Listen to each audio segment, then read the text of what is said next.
नमस्कार, आप देख रहे हैं डी न्यूज भारत। मैं हूं आपके साथ धर्मेंद्र राजपूत। आज जनपद बुलंदशहर के शाना में बसंत यागी जी जो प्रदेश मंत्रियों का आगमन हुआ है। आइए उनसे बातचीत करते हैं, क्या है मामला। सर, आपका शाना में आगमन हुआ है, क्या प्रमाण? आज जो पूरे देश भर में पार्टी के द्वारा, सरकार के द्वारा एक आह्वान किया गया है, हम सब पद यात्राओं के माध्यम से, एकता यात्रा के माध्यम से सरदार साहब, सरदार वल्लभ भाई पटेल जी के व्यक्तित्व, उनके कृतित्व को जाने और देश उनके प्रति कृतज्ञता व्यक्त करे, जो उन्होंने एकता के सूत्र में इस देश को पिराया।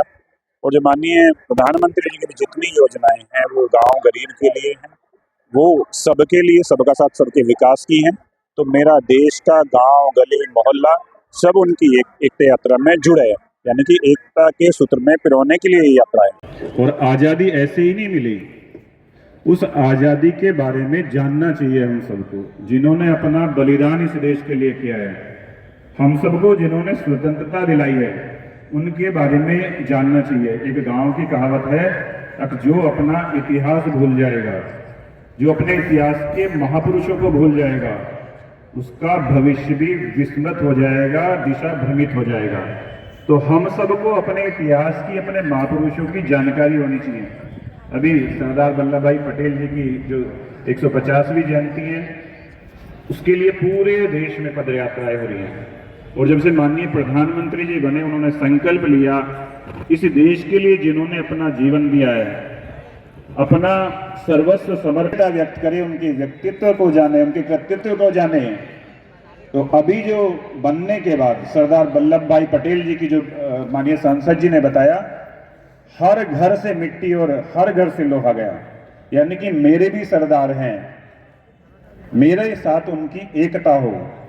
कहते हैं जब सरदार साहब बाहर से पढ़कर आए तो आने के बाद जो गुजरात प्रांत है अपना, तो वहाँ आंदोलन चल रहा था और उसमें कुछ किसानों के ऊपर अंग्रेजों ने मुकदमा कर दिया था। तो सरदार साहब की पत्नी बहुत बीमार रहती थी, उन्हें कहते हैं कैंसर था, तो तबीयत काफ़ी खराब थी। उस दिन कुछ किसान परिवारों की डेट लगी हुई थी कोर्ट में, तो सबने आग्रह किया कि आज थोड़ा तबीयत खराब है इनकी, तो आप रुक जाओ। तो सरदार साहब ने कहा अगर मैं नहीं गया तो मेरे जो किसान हैं, मेरे परिवार हैं, जिस परिवार में मैं जन्मा हूँ, हो सकता है उन्हें सजा ना हो जाए। अगर उन सबको सजा होगी तो आप कल्पना करो कि उनके पीछे जो परिवार है उन पे क्या गुजरेगी। सरदार साहब बहस के लिए गए और जब बहस चल रही थी, कहते हैं कि जो पेशकार है वो आया, उन्होंने छोटी सी चिट्ठी उन्हें दी, उसमें लिखा था कि आपकी पत्नी का स्वर्गवास हो गया, आपकी पत्नी मर गई है। ऐसे उन्होंने पर्ची ली और अपनी जेब में रख ली। लगातार बहस करते रहे, अपनी बहस जीती, उन किसानों को जीत दिलाई। ये केवल और केवल जो लौह पुरुष हो सकता है, जिसका फौलाद जैसा सीना हो सकता है, केवल वो ही कर सकता है। मेरे देश का कोई भी व्यक्ति, मेरे देश का किसान, उसकी पीड़ा मेरी अपनी पीड़ा है। अनेक आंदोलन उन्होंने किए, देश की आज़ादी में बहुत बड़ी भूमिका, आप देखेंगे बहुत लंबा इतिहास महात्मा गांधी जी के साथ उनका है। अनेक उन्होंने आंदोलन चलाए और आंदोलनों में पहले ऐसे सोशल मीडिया का नहीं जमाना था, खुद जाना, संपर्क करना, उन परिवारों को तैयार करना। और उस टाइम तो अंग्रेजों का डर कितना रहा होगा। अगर कुछ लोग बड़े बुजुर्ग बताते हैं अगर गांव में 5-7 अंग्रेज आ गए तो सारा गांव अंदर चला जाता था, इतने डरते थे अंग्रेजों से। तो उनके खिलाफ आंदोलन चलाना विषय माननीय प्रधानमंत्री जी ने इसलिए शुरू किया है कि मेरे देश का आने वाली युवा पीढ़ी वर्तमान जाने। अभी ये कार्यक्रम शुरू हो गए, स्टैच्यू ऑफ यूनिटी बनी है, उससे पहले आप सब देखेंगे तो बहुत कम लोग जानते होंगे कि सरदार साहब कौन थे, सरदार साहब ने इस देश के लिए किया क्या है, उन्होंने कैसे इस देश को आजादी दिलाई और आजादी दिलाने के बाद एकता के सूत्र में पिरोया कैसे है। तो मैं उन्हें जानूंगा, मेरा परिवार उन्हें जानेगा, मेरी पीढ़ियां उन्हें जानेंगी, तो एक गर्व की अनुभूति होगी। और मुझे भी लगेगा इस देश के प्रति मेरी भी कुछ जिम्मेदारी है, इस देश के प्रति, इस देश का मेरे ऊपर भी कुछ ऋण है, इस देश के प्रति मेरी भी जवाबदेही है। मेरी जवाबदेही केवल मेरे अपने परिवार के, अपने स्वयं के लिए नहीं है, मेरी जवाबदेही समाज के लिए, इस देश के लिए, इस राष्ट्र के लिए भी है। एक है ना, देश हमें देता है सब कुछ, हम भी तो कुछ देना सीखें। सूरज हमें रोशनी देता, हम भी तो कुछ देना सीखें। एक पंक्ति है एक कवि की। तो हम भी इस समाज को, इस देश को देने की प्रवृत्ति अपने अंदर जागृत करें। ये देश तभी आगे बढ़ेगा। ये देश आजाद हुआ अनेक बलिदानों के कारण। अब कल्पना करो उन परिवारों में एक एक बच्चा होगा और इस देश को आजाद करने के लिए उन्होंने अपना सर्वस्व समर्पित कर दिया। चंद्रशेखर आजाद जी के बारे में कहते हैं कि उनकी माँ इतनी गरीब थी, बहुत गरीब स्थिति थी, कपड़े नहीं थे उनके तन पे, और चंद्रशेखर जी को कहती थी घर का काम कर, मैं भी अच्छी रहूंगी और तुम भी अच्छी रहोगे।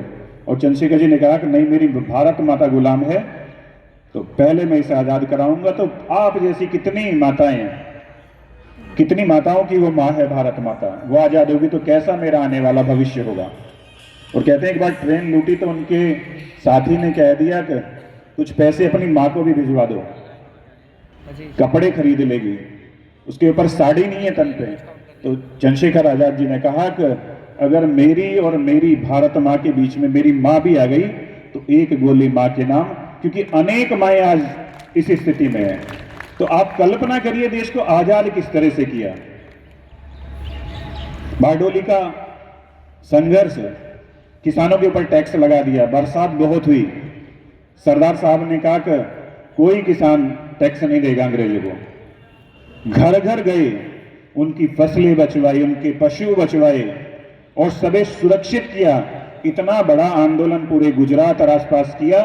अंग्रेजों को जो अपना नियमित टैक्स लेते थे वो छोड़ना पड़ा। उसके बाद लगभग 1928 के आसपास बारडोली का जो, जहां से सरदार की उपाधि उन्हें मिली, वहां अंग्रेजों ने 30% टैक्स बढ़ा दिया। किस बार अच्छी फसल होगी, बरसात अच्छी होगी तो 30% बढ़ाकर टैक्स लेंगे। बरसात ज्यादा हुई, किसान असमर्थ रहे। किसान की तो पहले तो सारी खेती वर्षा के ऊपर ही थी। फसल अच्छी होगी, वर्षा अच्छी होगी तो फसल अच्छी होगी, फसल अच्छी होगी तो घर परिवार चलेगा, पशु चले, उसके अपने बचे रहेंगे। तो बरसात बहुत ज्यादा हुई, अन्न का संकट होगा, पशुओं के लिए चारे का संकट होगा। तो सरदार साहब ने कहा कि बरसात बहुत ज्यादा हुई है, इस बार कोई ना लगान देगा ना लगान बढ़ने देंगे। तो अंग्रेजी ने कहा कि एक तरफ से हम सबको अरेस्ट करना शुरू कर देंगे। तो सरदार साहब घर घर गए, महिलाओं को, जिन महिला सशक्तिकरण की आज हम बात करते हैं, माननीय प्रधानमंत्री जी बात करते हैं, सरदार साहब ने उस टाइम महिलाओं को संगठित किया। पूरे देश भर में आंदोलन हुए, कोई भी लगान नहीं देगा, अंग्रेजों का विरोध करेगा। और अंग्रेज जो भी किसान मिल जाता उसकी प्रॉपर्टी अपने नाम कर लेते, उसके पशु अपने पास ले लेते, उसकी जितो संपत्ति थी उसे अपने अंडर में ले लेते। तो सरदार साहब ने सारे किसानों को बचाया। और बाद में कहते हैं वहां की महिलाएं इकट्ठी हुई, उन्होंने कहा कि ये असली हमारा सरदार है जो हमारे लिए दिन रात एक कर हमारी लड़ाई लड़ी है, जिसने ये सरदार है। और उसके बाद तो सरदार साहब का जीवन ही बदल गया। बहुत शानदार बैरिस्टर थे, विदेश से पढ़कर आए थे और कहते हैं गुजरात के सबसे महंगे वकील थे। महात्मा गांधी जी के संपर्क में आए और आने के बाद उन्होंने सारे जो विदेशी वस्त्र थे उनका त्याग किया, खादी को अपनाया और देश को आजाद कराने के लिए, देश को जगाने के लिए पूरे देश भर में उन्होंने भ्रमण किया। उन्होंने देश में भ्रमण करते हुए देखा कि ये देश किस लिए गुलाम हुआ। देश अलग अलग जातियों में बटा हुआ है, अलग अलग राजा हैं, सभी अपनी अपनी चिंता है। तो उनकी तब से कल्पना थी कि जब तक देश मेरा संगठित नहीं होगा, जब तक मेरा देश एक नहीं होगा, जो इतनी बड़ी हम सब की संस्कृति की विरासत है, जो हमारी, जो धर्म की हमारी मान्यताएं हैं, जो हमारी अपने व्यावहारिक जीवन की, अपने संबंधों की मान्यताएं हैं, वो तभी बची रहेंगी जब हम सब एक रहेंगे। वो चाहे असहयोग आंदोलन रहा हो, चाहे भारत छोड़ो आंदोलन रहा हो। अनेक बार सरदार साहब जेल गए, लगातार संघर्ष किया और उनकी प्रसिद्धि का आलम ये था, जब ये लगा अंग्रेजों को कब देश गुलाम रखना मुश्किल होगा, तो तब अंग्रेजों ने कहा कि आपका कांग्रेस का आप एक बैठक बुलाइए और पूरे देश से कांग्रेस का अध्यक्ष कौन बनेगा ये वोटिंग कराइए। तो उस वोटिंग में जो आपका कांग्रेस का अध्यक्ष बनेगा, देश का अध्यक्ष बनेगा, वही आने वाला प्रधानमंत्री बनेगा। पूरे देश के जितने प्रांत थे, 15 प्रांत थे पूरे देश में, 15 लोगों को बुलाया गया। महात्मा गांधी, जवाहरलाल नेहरू जी, सरदार पटेल साहब, अनेक जो यहाँ के सबसे बड़े नेता थे वो इकट्ठे हुए और वोटिंग कराई गई। आप विश्वास करेंगे 15 में से 12 वोट सरदार साहब के पक्ष में पड़े। नेहरू जी के लिए एक भी वोट नहीं मिला, नेहरू जी को एक वोट नहीं मिला। जो आज दुनिया भर में शोर मचाते हैं वोट चोरी के, और अगर सही दिशा में देश को माननीय प्रधानमंत्री जी ले जाना चाहते हैं, भारतीय जनता पार्टी की सरकार उसे ले जाना चाहती है, तो तब से उन्हें वोट चोरी का उन्हें पता है कैसे वोट चोरी होती है। यानी कि 12 वोट मिलने के बाद भी सरदार साहब को अध्यक्ष नहीं बनाया गया। महात्मा गांधी जी ने आग्रह किया कि दोबारा या तो मतदान कराया जाए या केवल अध्यक्ष के लिए नामांकन किया जाए। तो 2 नामांकन हुए, एक नेहरू जी का, एक सरदार पटेल साहब का। सब लोग सरदार पटेल साहब के पक्ष में थे। तो जब गांधी जी को लगा कि सरदार साहब ही अध्यक्ष बनेंगे, तो उन्होंने नेहरू जी से पूछा कि सब इनके पक्ष में आपका क्या मत है। तो नेहरू जी कहते हैं चुप रहे।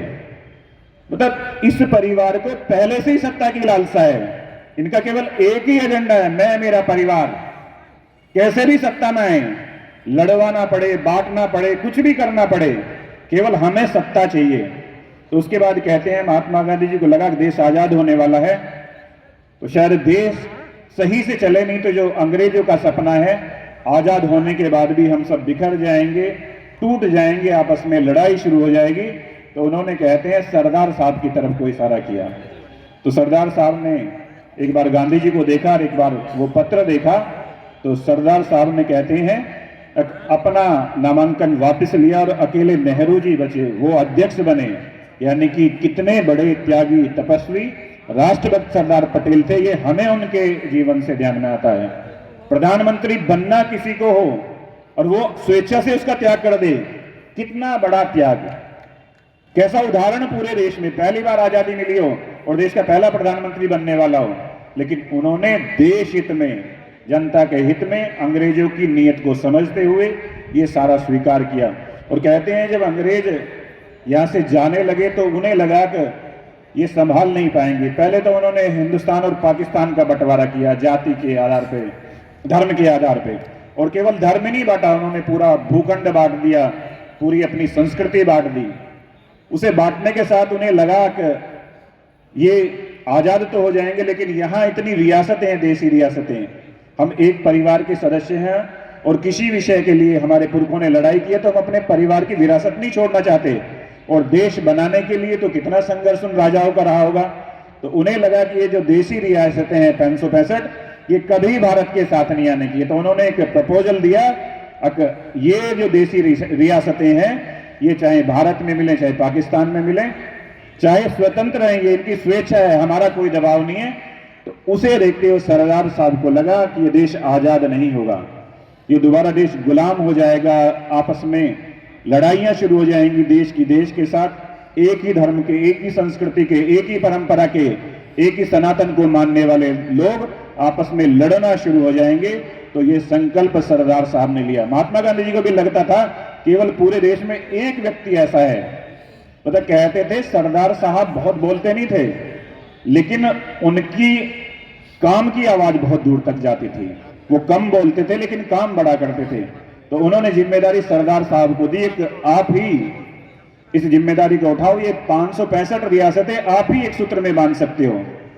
और कहते हैं सरदार साहब के प्रति पूरे देश में इतना विश्वास था, वो जिस राजा के पास उन्होंने प्रपोजल दिया, आप हमारे में सम्मिलित हो जाओ, आपका सम्मान भी होगा, आपकी सुरक्षा भी होगी, ये मैं विश्वास दिलाता हूं। उनके विश्वास के कारण केवल 4-5 रियासतें ऐसी थी जिन्होंने स्वीकार नहीं किया। शेष पूरे देश को इस एकता के सूत्र में जो आज का मानचित्र है उसमें बांधने का काम सरदार साहब ने किया। और कहते हैं जो जूनागढ़ की रियासत थी, उस राजा ने तो पाकिस्तान के साथ ही साइन कर लिया था, पाकिस्तान को प्रपोजल देके साइन कर लिया था कि हम आपके साथ रहेंगे, हम भारत के साथ नहीं रहेंगे।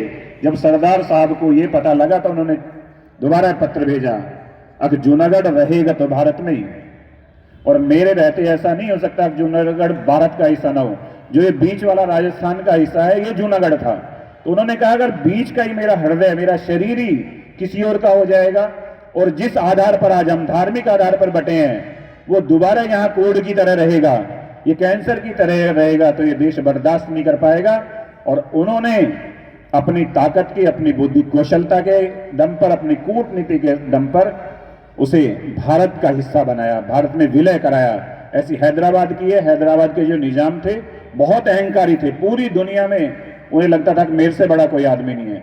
सरदार साहब को लगा कि ये ऐसे नहीं मानेगा, लातों के भूत बातों से नहीं मानते।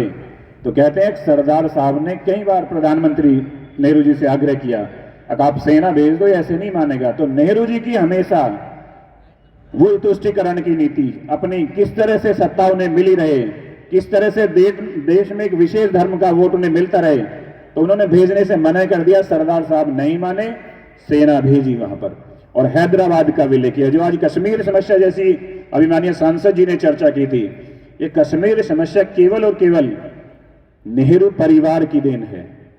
सरदार साहब तो शुरू में ही चाहते थे कि इसका विलय हो जाए। ये भारत का मुकुट है, ये कोई कश्मीर एक छोटा राज्य नहीं है, पूरे भारत का मुकुट है, तो मुकुट भारत का ही रहना चाहिए। और उन्होंने वहां भी सेना भेजकर भारत में उसका विलय कराया। आज जो हम स्वच्छता की कल्पना करते हैं, जो महिला सशक्तिकरण की बात करते हैं माननीय प्रधानमंत्री जी, ये उन्होंने जब वहां अहमदाबाद में वो मेयर बने तब उन्होंने कल्पना की थी स्वच्छता की। स्वच्छता होनी चाहिए, आत्मनिर्भर होना चाहिए, महिलाओं का सशक्तिकरण होना चाहिए। तो इसीलिए माननीय प्रधानमंत्री जी ने आपके आशीर्वाद से जो देश के यशस्वी प्रधानमंत्री, आप सबके लाडले प्रधानमंत्री बने, तो उन्होंने कहते हैं कि जब मुख्यमंत्री थे तभी उनकी एक कल्पना थी पूरे देश को लेकर, इस देश की पूरी भौगोलिक परिस्थिति क्या रही है, देश के महापुरुषों की क्या स्थिति रही है, कैसे यहां कांग्रेस की सरकारों ने अपनी सत्ता पाने के लिए मेरे महापुरुषों को, मेरी संस्कृति को विकृत किया है, उन्हें भुलाया है। तो उनकी एक कल्पना थी कि मैं जैसे ही यहां पर भारतीय जनता पार्टी की सरकार बनेगी तो मैं सबका सम्मान कराऊंगा और प्रत्येक को, इस भारत के प्रत्येक युवा को, प्रत्येक व्यक्ति को उनके बारे में, उनके व्यक्तित्व, उनके कृतित्व के, उनके बलिदान, उनके त्याग के बारे में जाने, ऐसा मैं प्रयास करूंगा। तभी उन्होंने 2014 में दुनिया की सबसे ऊंची मूर्ति, ये आप सबके लिए गौरव की बात है, पूरी दुनिया की सबसे ऊंची मूर्ति सरदार साहब की बनाई, आप सबके सहयोग से बनाई। और जब से माननीय प्रधानमंत्री जी बने हैं, उनका एक सपना है, और वो सपना उनका ही नहीं है, आप सबका सपना है, हम सबका सपना है। और जिन्होंने इस देश के लिए अपना सर्वस्व बलिदान किया है, जो कहते हैं ना तन समर्पित मन समर्पित, मां भारती जी चाहता है तुझे कुछ और भी दूं, उस सपने को साकार, उन सपनों का, यानी कि बलिदानियों के सपनों का भारत बने। उनका एक संकल्प है कि जब हम सब शताब्दी वर्ष में प्रवेश करें, जब शताब्दी वर्ष मनाएं, तो ये देश विकसित भारत बने। मेरे देश की प्रत्येक चीज मेरी अपनी बनी हो, मेड इन इंडिया बनी हो, स्वदेशी हो, और हम स्वदेशी पर गर्व करें। मैं स्वदेशी पहनूंगा, मैं स्वदेशी बनाऊंगा, मैं स्वदेशी बेचूंगा, मैं गर्व करूं। तो अपने आसपास की हर छोटी बड़ी खबर को देखने के लिए चैनल को सब्सक्राइब करें, लाइक करें, शेयर करें और बेल आइकन दबाना बिल्कुल ना भूलें।